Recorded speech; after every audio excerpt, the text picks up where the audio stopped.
What if I told you the most terrifying monster in the entire Game of Thrones universe wasn't a White Walker, wasn't a dragon, and wasn't Ramsay Bolton? What if the ultimate horror was someone who started out as the most loving, honorable mother in Westeros? This is the story of a woman who had her throat brutally slit, her body dumped into a river, and was left to rot for 3 days. This is the story of what came back. And by the end of this video, you'll understand exactly why removing her from the television show completely ruined the ending. But before we dive into the darkness, make sure you hit that subscribe button, because this is a tale of merciless vengeance you won't hear anywhere else. To understand the monster, we first have to understand the victim. Catelyn Stark wasn't a warrior. She was a diplomat, a mother, the glue that held the Stark family together. And in one of the most brutal moments in television history, the Red Wedding, that glue was ripped apart. She watched her son be butchered in front of her eyes.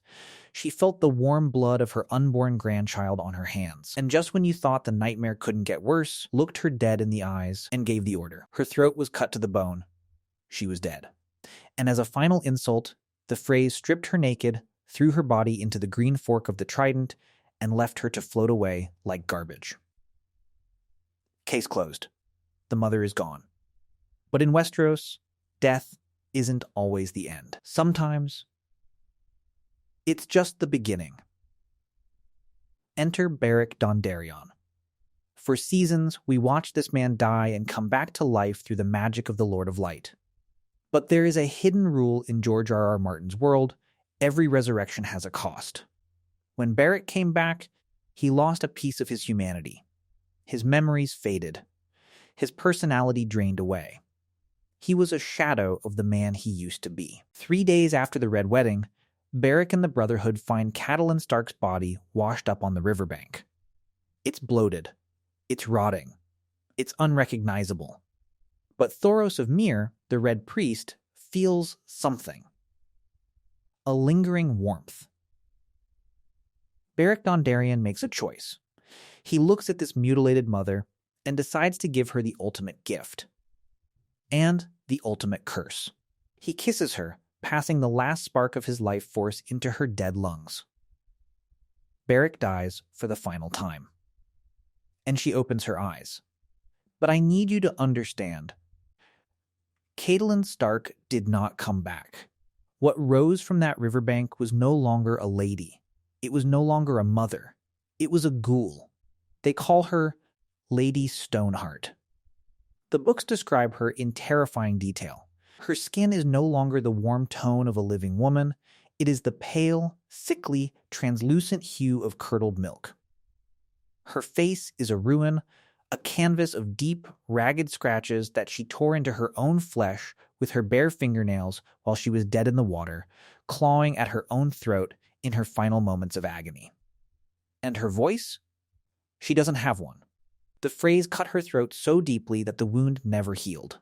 It is a gaping, ragged hole. To communicate, Lady Stoneheart must press her hand tightly against her shredded neck, forcing air through the gaping wound. The sound that comes out isn't a voice. It's a wet, ghastly, rasping croak. Like a dying animal. It is pure nightmare fuel. All the love, all the mercy, all the honor that defined Catelyn Stark, it burned away the second Beric gave her his last breath. What was left behind was a vessel filled with nothing but pure, unadulterated, merciless vengeance. And she needed an army to exact that vengeance. Enter the Brotherhood Without Banners. Remember these guys? In the show, they were basically Robin Hood and his merry men, protecting the small folk, giving money to the poor. But when Lady Stoneheart takes control, that all ends. She doesn't care about the small folk anymore. She doesn't care about justice. She only cares about one thing: blood. She transforms the Brotherhood from noble outlaws into a league of ruthless, silent executioners. Her symbol is no longer the lightning bolt of the Brotherhood. It is the noose. Under her command, they hang anyone who even looks like they supported the Freys or the Lannisters. Merchants, soldiers, innkeepers, it doesn't matter. If you took part in the Red Wedding, or if you profited from it, you are strung up from the nearest tree. She shows absolutely no mercy. But the true horror of Lady Stoneheart isn't just that she kills bad guys. It's that she is willing to destroy the good guys, too. Which brings us to the most heartbreaking cliffhanger in the entire A Song of Ice and Fire book series. Lady Stoneheart captures Brienne of Tarth and her squire, Podrick Payne. Why? Because Brienne is carrying Oathkeeper, the Valyrian steel sword that was forged from ice, Ned Stark's greatsword, and given to her by Jaime Lannister. To Lady Stoneheart, that sword doesn't symbolize honor. It symbolizes Lannister treason. Think about the tragedy here. In life, Catelyn Stark loved Brienne. She trusted her with her children's lives.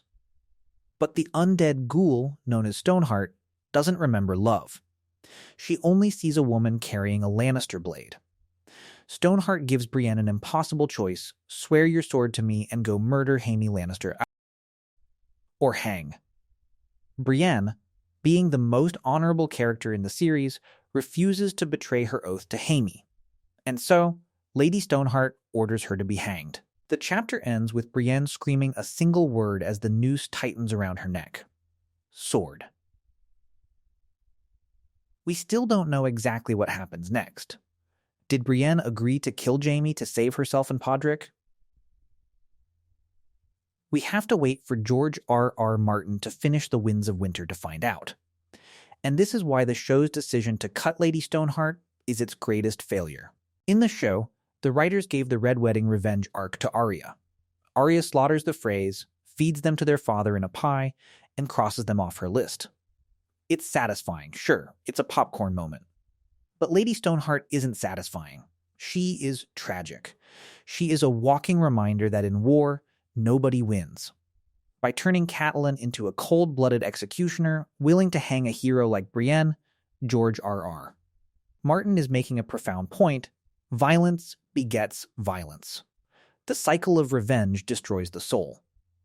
Arya got a cool action scene. Lady Stoneheart is a haunting, horrifying Greek tragedy. And the show chose the cheap thrill over the profound storytelling. Without Lady Stoneheart, the entire Riverland storyline in the show fell apart. Without her, the Brotherhood became useless. Without her, Brienne's storyline lost its greatest source of conflict. She was the missing puzzle piece that could have fixed the mess of the final seasons. Lady Stoneheart is a masterpiece of dark fantasy writing. She takes everything we love about a character and corrupts it entirely. She is the ultimate warning about what happens when good people are subjected to unimaginable evil. The mother of mercy died at the Red Wedding. And what the river spat back out was merciless. Do you think the show made a massive mistake by cutting Lady Stoneheart? And more importantly, do you think she is actually going to appear in the final books? Let me know your theories down in the comments. I read every single one. If you want to see more deep dives into the hidden lore of Westeros, click the video on your screen right now. And make sure you hit that subscribe button so you don't miss our next deep dive into the world of Ice and Fire. Stay dark, my friends, and I'll see you in the next one.